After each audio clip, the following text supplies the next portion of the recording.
ऐसा उदासियों का दौर आ गया ना कि आपका मन ही नहीं लग रहा अपने घर पे। और जब आप घर पे होते हो तो फोन चलाते हो, और जब फोन खोलते हो तो उसमें इतना दर्द होता है ना, आप फेसबुक खोलते ही आपके आंसू छलकने शुरू हो जाएंगे। और इतना दर्द लोगों का देख के आप कहीं ना कहीं शुक्र मनाएंगे उस रब का कि शुक्र है परमात्मा, तुमने हमें इन सब चीजों से दूर रखा हुआ है।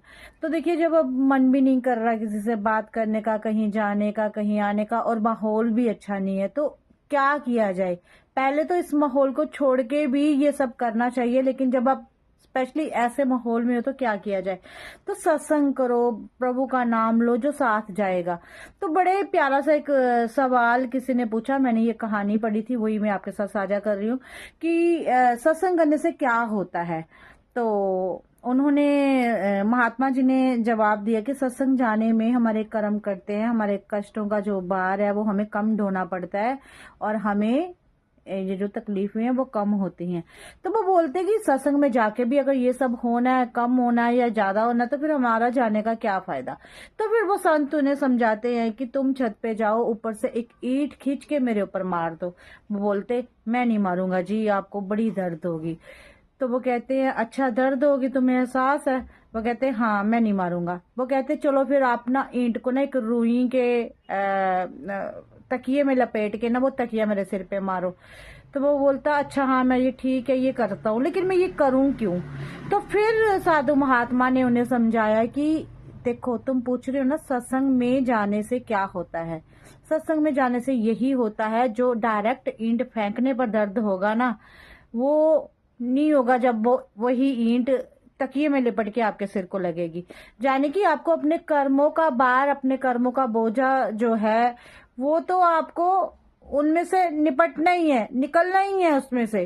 वो जो उसको कोई काट नहीं सकता, और मृत्यु को कोई टाल नहीं सकता। सबसे पहली बात, मृत्यु अगर आई है ना तो उसको कोई टाल नहीं सकता, लेकिन अगर कष्ट आए हैं उनको आप सत्संग करके, नाम जप करके, सिमरन करके, प्रभु का जाप करके, नाम लेके, और अच्छे काम करके उस बोझे को, उस काम को, उस कर्मों को आप थोड़ा कम कर सकते हो। मैं जानती हूँ, मैं बीच बीच में कुछ शब्द जो है वो गलत भी बीच में हो गए होंगे, लेकिन देखिए, जो मेरा समझाने का एक मकसद है कि सत्संग में जाने से क्या होता है कि आपके कर्मों का जो बोझ है ना, जो कष्टों वाला, वो आपको कम प्रतीत होता है और आपके हिस्से में कम आता है। आपको दर्द तो है, लेकिन वो दर्द सहने की शक्ति आ जाएगी। आपको तकलीफें तो हैं, लेकिन वो तकलीफें कम तकलीफ देंगी आपको। अब जैसे देखो, बाहर कितना बुरा माहौल है, कितना कुछ है, लेकिन शुक्राने उस रब के, कहीं नाम जब सिमरन जब आप करते हो तो थोड़ा बहुत असर आपकी जिंदगी में जरूर होता है। आज आप सेफ बैठे हो, आज हम वीडियो बना के आपके लिए डाल रहे हैं, आप लोग अपने परिवारों में बैठे हो, आप लोग खाना खा रहे हो, आपके घर में चूल्हे जल रहे हैं, और जब आप फोन खोलोगे, वीडियोस देखोगे, तो आपके आंसू ही नहीं रुकेंगे कि जिनके घर में चूल्हे तो क्या जलने, चूल्हा तो क्या करना जला के, घर के बंदे ही नहीं है कि एक परिवार के 8-8 10-10 बंदे मिसिंग हैं, कुछ इस दुनिया को छोड़ के चले गए हैं, और कईयों के घर में इतना पानी है कि वो सांस भी नहीं ले पा रहे, और जानवर तक भी इस त्रासदी का शिकार हो गए हैं। तो बड़े दुख और बड़ी तकलीफ होती है। तो जो भी समय है ना, ये समय है टिट फॉर टैट का, कि बस कर्म कर लो और अच्छा फल उसका जरूर मिलेगा, खासकर इस वर्ष। और मैं ये नहीं कह रही कि ये जो सब भुगत रहे हैं तो ये कर्मों की मार है, नहीं, ये कर्मों की मार नहीं है, ये बस भगवान हमें अपने करीब लाने के लिए वो राह दिखाने आया है। जब हमें कष्ट होगा तब तब हमें भगवान याद आएगा, जब हमें तकलीफ होगी तब तब हमें रब दिखेगा, जब हमें कर्मों की मार पड़ेगी तब हम अपने गुनाहों की माफी मांगेंगे। तो ये रब हमें असलियत दिखाने आया है जिंदगी की। चाहे तू लाखों करोड़ों अरबों रुपए वाला है, चाहे तू जमीन पर रहने वाला है, सजा सभी के लिए बराबर है।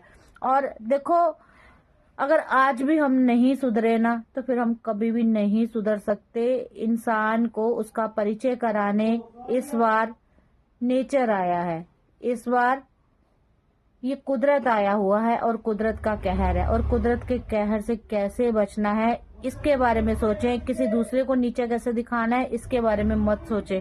किसी दूसरे को जलील कैसे करना है इसके बारे में मत सोचें। मिल बांट के एक दूसरे की सेवा करें, हेल्प करें अगर आप कर सकते हैं। मजाक मत ले कि किसी ने एक बिस्किट का पैकेट दिया, एक रस का पैकेट दिया तो क्या सेवा कर रहा है। अरे उसकी तारीफ करे, उसने हिम्मत की, उसने कोशिश तो करी एक रस और एक बिस्किट की भी। आप तो हिम्मत भी नहीं कर रहे, आप तो घरों में बैठ के सिर्फ तमाशा देख रहे हो। तो इसीलिए रब से डरो।